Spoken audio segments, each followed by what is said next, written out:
Bonjour à toutes et à tous, bienvenue dans votre site Maths et Physique en poche. Dans cette séance, je vais partager avec les étudiants toujours du deuxième baccalauréat un exercice très intéressant que j'ai trouvé parmi les sites. Vraiment, c'est un sujet qui m'a attiré et je voudrais le partager avec vous parce qu'il comporte des questions très intéressantes. Alors là, voilà, vous avez la vidéo devant vous, vous avez le sujet devant vous. Donc, vous essayez de stopper la vidéo et de lire les questions, bien sûr, d'une façon assez lente, pour bien comprendre d'abord les questions et par la suite, vous allez répondre et vous allez bien sûr, en fin de compte, comparer vos résultats avec les miens. Donc, je vais lire, le plan est rapporté à un repère orthonormé d'origine O, UV. On considère les points A et B d'affixes respectifs A, 2 fois l'exponentielle de pi sur 6, et B, 2 fois exponentielle de pi sur 4. La première question, on vous dit construire dans le repère OUV les points A et B. Écrire A et B sous forme algébrique. Ensuite, on vous dit la droite parallèle à l'axe des ordonnées passant par A et la droite parallèle à l'axe des abscisses passant par B se coupent en un point C. Déterminer l'affixe C du point C. Vérifier que C au carré égale à 1 plus 2 i racine de 6. On considère le point D d'affixe C au carré. Montrer que OD égale à 5. On déduire une construction du point D. Donc ça, c'est la première. Il reste encore 2 questions. Je vais répondre à ces questions et puis après, on va passer aux autres questions. Donc, à première vue, vous remarquez bien que les points A et B d'affixe A et B, ils ont le même module. Ça veut dire le module de OA égale au module de OB. Donc, on va écrire ça d'abord pour bien comprendre. Donc, vous avez, première question, vous avez le module de OA égale le module de OB égale à 2. Ça veut dire quoi? Ça veut dire que les points A et B se trouvent sur un cercle de rayon 2. Alors là, vous avez, si vous les écrivez bien sûr A sous forme algébrique, mais cette question bien sûr était en B, donc comment on va construire ces points A et B? Donc je vais vous montrer comment on est. Donc j'ai dit que le point A et B, il appartient à un cercle. Donc, ça veut dire argument de A. Argument de A égale à pi sur 6. Donc, argument de A égale à pi sur 6. Donc, si je vais essayer d'une autre manière d'écrire pour vous faire comprendre, par exemple, OA, A c'est quoi? C'est 2 fois l'exponentielle de pi sur 6. Que je peux l'écrire même 2 cos de pi sur 6 plus i sinus de pi sur 6. Donc, c'est 2 fois racine de 3 sur 2 plus 1 demi i. Donc, c'est racine de 3 plus i. Mais si je ne voudrais pas passer par ces choses-là, j'ai tout simplement le module et j'ai l'argument. Donc, il suffit de construire l'argument pi sur 6. Donc, à l'aide d'une, je ne sais pas comment je veux dire, à l'aide d'un outil qui sert à mesurer l'angle, il suffit d'aller faire votre outil. Donc, vous allez chercher l'angle pi sur 6. Et vous allez bien sûr construire. Voilà, j'ai tracé le cercle de rayon 2. Alors là, c'est l'angle pi sur 6. Donc j'essaie donc de tracer, voilà, le point A. Ça, c'est le point A. Dont l'argument, bien sûr, est pi sur 6. Donc vous essayez de mesurer l'angle pi sur 6. Et comme A se trouve sur le cercle, voilà le point A. Par contre, le point B, vous avez l'argument du point B, c'est quoi? C'est pi sur 4. Donc, ça veut dire que B se trouve sur un cercle de rayon 2 et dans l'argument est pi sur 4. Donc, c'est quoi pi sur 4? Donc, c'est la médiatrice, bien sûr, qui coupe l'angle droit en deux. Donc, voilà, pi sur 4. Donc, ça, vous faites tracer cette droite avec l'intersection avec le cercle, ça vous donne le point B. Donc, voilà comment on construit les deux points A et B. Donc, sans passer par la forme algébrique. Alors là, une fois j'ai tracé les points, j'ai marqué les points A et B, je passe à l'autre question, qui est écrire A et B sous forme, bien sûr, algébrique. Donc, qu'est-ce que je vais faire? Donc, j'ai déjà A, je l'ai déjà écrit. Donc, B, c'est quoi? C'est 2 fois l'exponentielle de I pi sur 4, c'est-à-dire c'est 2 fois racine de 2 sur 2 plus I racine de 2 sur 2. Soit disant racine de 2 plus racine de 2 I. Voilà. Donc, si je voudrais même aller plus loin en disant voilà, son module c'est 2 au carré plus 2 c'est 4, donc racine de 4 ça fait combien? Ça fait 2. Et l'argument c'est toujours pi sur 4. Ça c'est la forme trigonométrique, bien sûr. C'est pour nous aider à, si jamais on vous demande de passer par la forme trigonométrique. Donc maintenant, voilà la forme algébrique. Je vais l'écrire d'une façon générale. Donc j'ai A, c'est racine de 3 plus I. Et j'ai B, c'est racine de 2 plus racine de 2 I. Voilà la forme algébrique. Maintenant, je passe à la question 2. On vous dit, voilà, la droite parallèle à l'axe des ordonnées, car il y a l'axe des abscisses et l'axe des ordonnées. Passons par le point A. Voilà, je vais remarquer. Donc, on vous dit, voilà, la droite parallèle à l'axe des ordonnées. Voilà l'axe des ordonnées. Et qui passe par le point, bien sûr, le point A. Voilà. Je vais le marquer. Voilà. Ça, c'est la droite qui passe par le point A et qui est parallèle à l'axe des ordonnées. Et la droite parallèle cette fois-ci à l'axe des abscisses, mais qui passe par le point B. Voilà. La droite qui passe par le point B et qui est parallèle à l'axe des abscisses. On vous dit, voilà, il se coupe en un point qu'on appelle le point C. Voilà. Donc, déterminer la fixe du point C. Voilà, ce sont des questions très intéressantes. Donc, comment je dois trouver la fixe du point C à partir de ces données-là? Donc, ça veut dire que j'ai le point C, il appartient, supposons que cette droite, j'appelle la droite D1 et ça, la droite D2. Donc, ça veut dire que C appartient à l'intersection de D1 et D2. Donc, la fixe de C n'est autre puisqu'il appartient à la droite D1. Ça veut dire que la fixe C sur l'axe des abscisses n'est autre que la fixe du point A, puisque A et C se trouvent toujours sur la même droite. Alors que la fixe sur l'axe des ordonnées n'est autre que la fixe du point B, puisque C et B appartiennent à la droite des deux. Donc, qu'est-ce que je vais dire? Donc, puisque le point A et C, donc le point A et C appartient, voilà, le point A et C appartient à la droite D1. C'est-à-dire que la fixe du point C n'est autre que la fixe du point A, qui est autre que ZA. C'est-à-dire qu'on a égal à A. Donc, ça veut dire que le point C, sur l'axe des abscisses, il aura la fixe du point A qui est égale à racine de 3. Alors que la fixe, l'image du point, c'est-à-dire que la fixe de C sur l'axe des ordonnées n'est autre que la fixe de B sur l'axe des ordonnées.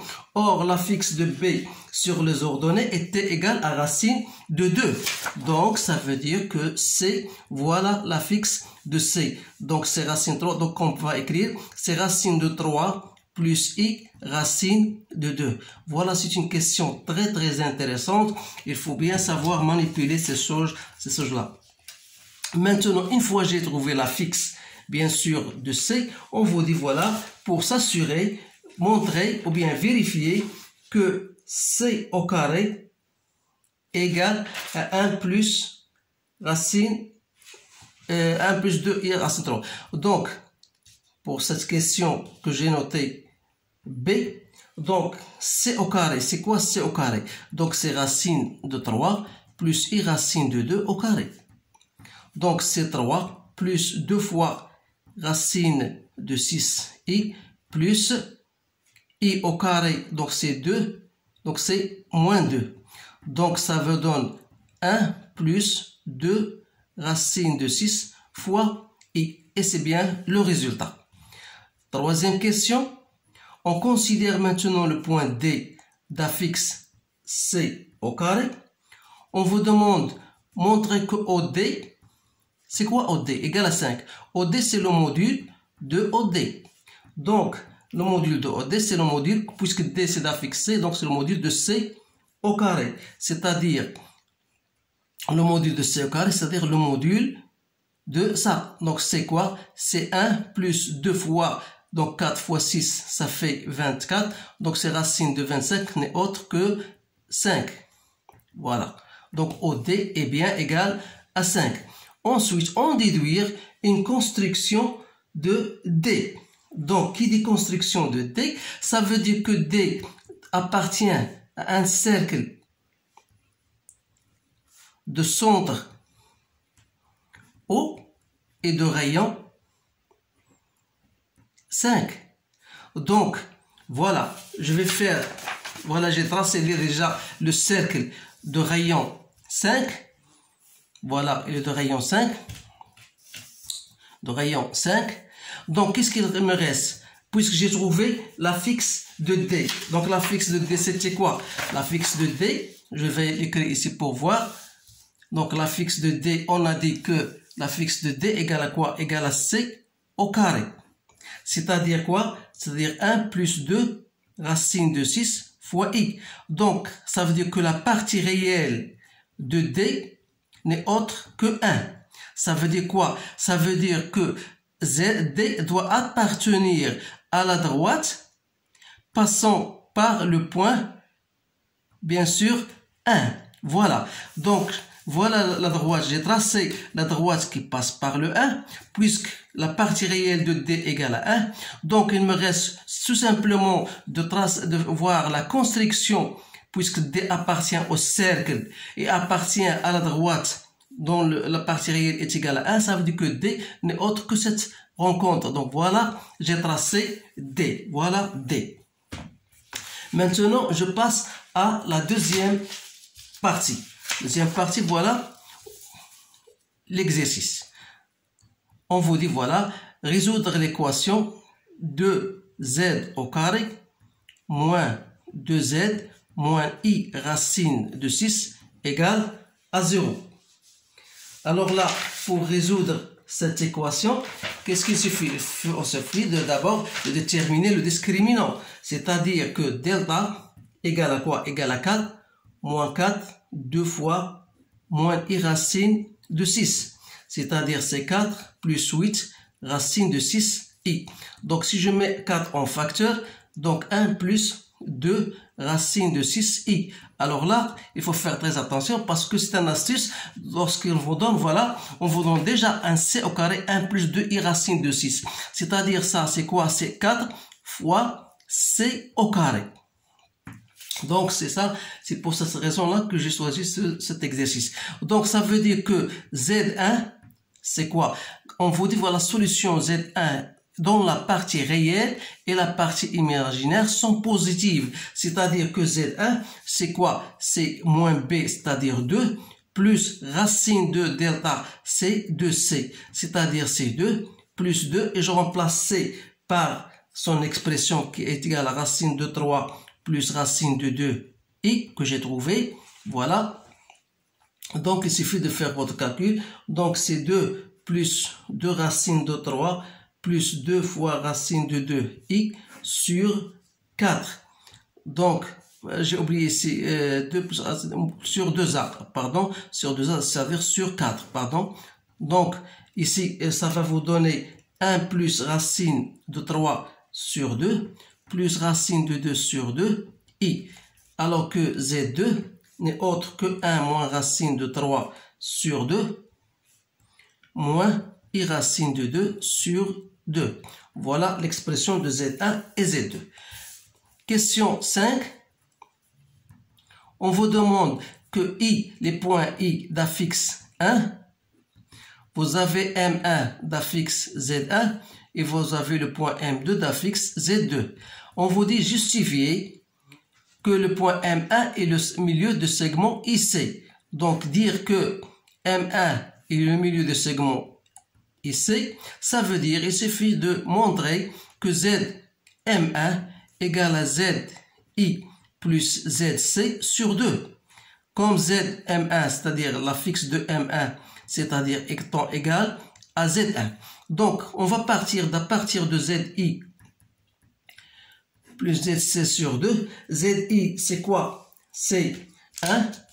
ZC, c'est racine de 3 plus racine de 2i sur 2. Donc, c'est quoi? C'est 1 plus racine de 3 sur 2 plus racine de 2 sur 2i. Donc, c'est bien Z1. Donc, voilà. Donc, c'est bien vérifié. Donc, la question B, on vous dit, montrer que le quadrilatère OCM1M2 est un parallélogramme. Donc, par un simple figure, plus ou moins, voilà, on veut montrer que OC d'affixe ZC, M1 d'affixe Z1, voilà M2 d'affixe Z2. On veut montrer que c'est un parallélogramme. Donc, qu'est-ce qu'il suffit? Il suffit de montrer que OC, ou bien, oui, bien sûr, OC égale à M2, M1, par exemple. Donc, d'abord, M2, M1, c'est quoi? C'est Z1 moins Z2. Donc, il suffit de faire remplacer, donc racine de 3, moins 1 plus racine de 3 sur 2, plus racine de 2i. C'est-à-dire, vous allez trouver, c'est racine de 3 plus racine de 2i. Donc, c'est bien OC. Donc, ça, c'est bien OC. C'est l'affixe de OC. Donc, c'est l'affixe de ZC. Donc, ça veut dire que le quadrilatère est bien un parallélogramme. Maintenant, on vous dit construire les points M1 et M2. Alors, pour construire le point M1, on a déjà montré que M1 est le milieu du segment IC. Donc, voilà dans la figure que vous avez. Voilà. Voilà. Et voilà. Et c'est le point I, voilà, d'origine 1. Donc, voilà IC. Donc, on a dit que M1, c'est le milieu de IC. Donc, il suffit de tracer, ou bien de trouver le milieu de IC. Donc, à l'aide d'un, voilà, d'un compas, voilà, on passe à l'autre. Donc, voilà. Voilà, je vous montre seulement comment faire pour trouver un milieu, parce que ces choses-là sont très intéressantes. Donc, voilà le point A. Voilà, on va. Donc, voilà le point I. Donc, voilà le point I. Pardon, le point M1. Pardon. Le point M1, milieu de C. Donc, on vous dit de montrer que OCM1, donc OCM1, donc je vais joindre les points O, voilà, O, C, M1, il me reste M2. Donc, il suffit de faire, bien sûr, à l'aide d'une équerre, de tracer le parallélogramme que vous avez. C'est simple à le tracer. Donc, voilà. J'ai tracé. Je trouve le point. Voilà le point M2, puisque OCM1 M2 est un parallélogramme. Donc voilà, j'ai terminé donc à répondre à ces questions. Je vois que c'est un exercice, vraiment un très bon exercice. Donc essayez bien sûr de le répéter et de le faire soigneusement, parce que ce genre de questions, c'est toujours, ça passe comme ça dans le jour de l'examen. Donc je vous remercie de votre attention et je vous dis au revoir.